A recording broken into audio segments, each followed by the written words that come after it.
मनोहर का घर पुराने कब्रिस्तान के पीछे था और उसके घर की छत से वह कब्रिस्तान अच्छे से दिखता था। वह रोज उस कब्रिस्तान को पार करके ही अपने काम पर जाता था। मनोहर के दो बच्चे थे और दोनों बच्चे बड़े ही शैतान थे। बड़े बेटे का नाम रॉकी और छोटे बेटे का नाम विकी था।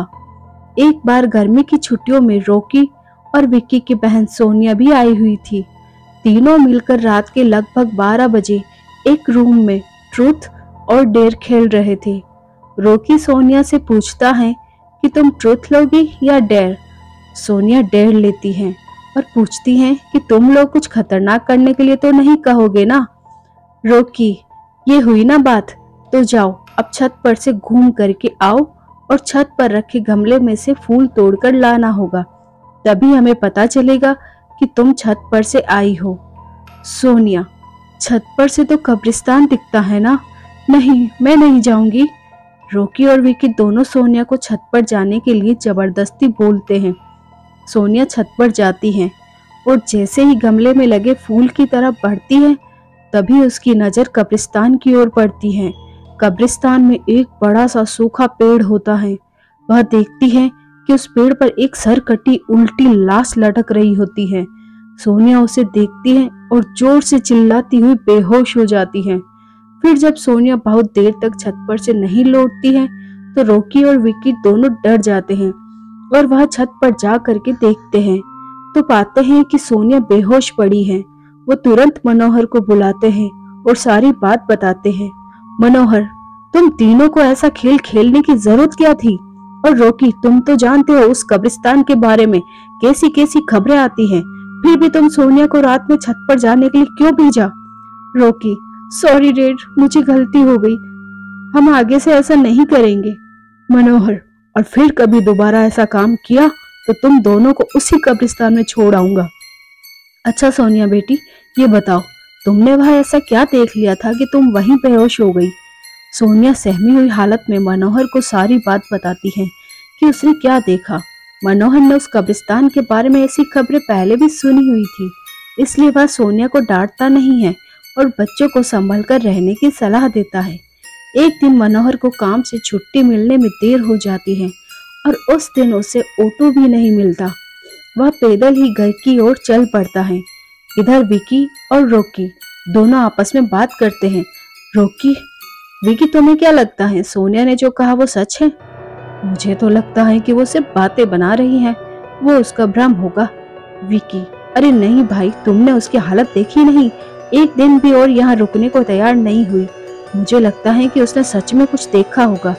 रॉकी, चलो हम कब्रिस्तान में जाकर खुद ही देख लेते हैं। विकी, अरे भाई, तुम पागल तो नहीं हो गए हो? मुझे अपनी जान बहुत प्यारी है, मैं कहीं नहीं जाऊंगा और तुम भी मत जाओ। विकी के मना करने के बावजूद रॉकी नहीं मानता है और वह अकेले ही कब्रिस्तान की ओर चला जाता है। कब्रिस्तान का दरवाजा खुलता है और अंदर चला जाता है। वह उस पेड़ की ओर भी देखता है कि जिस पर सोनिया को सर कटी हुई उल्टी लाश दिखी थी। रॉकी खड़े होकर उस पेड़ की ओर देखता है, तभी एक अदृश्य हाथ उसके पैरों को पकड़ लेता है और रॉकी डर जाता है और जोरों से चिल्लाने लगता है, बचाओ बचाओ, छोड़ दो मुझे, मुझसे गलती हो गई, मैं फिर कभी यहाँ दोबारा नहीं आऊंगा। दूसरे कोने पर एक कब्र होती है जो कि खुली हुई होती है, उसके ऊपर खून लगा हुआ होता है। वह अदृश्य हाथ रॉकी को खींच कर लाते हैं और उस कब्र में ढकेलने की कोशिश करने लगते हैं।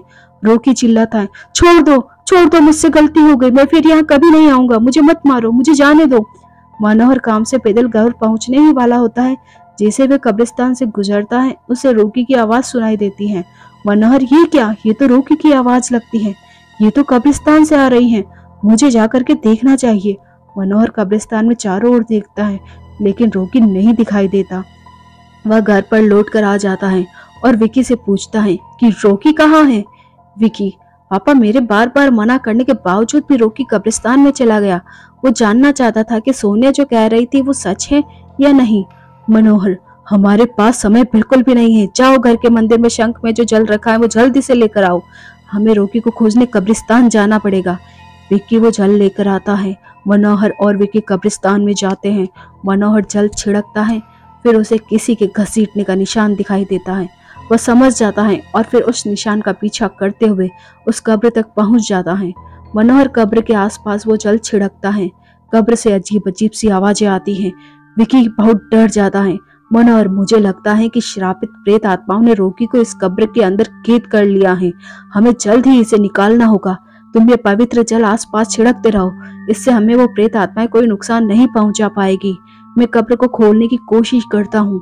मनोहर उस कब्र को खोलने की बहुत कोशिश करता है। अंत में वह कब्र खुल जाती है। उसके अंदर रॉकी लथपथ बेहोश पड़ा होता है। मनोहर रॉकी को लेकर हॉस्पिटल जाता है। उसकी हालत बहुत गंभीर होती है। उस दिन के बाद मनोहर उस घर को छोड़कर शहर से दूर एक दूसरे घर में अपने पूरे परिवार के साथ रहने चला जाता है।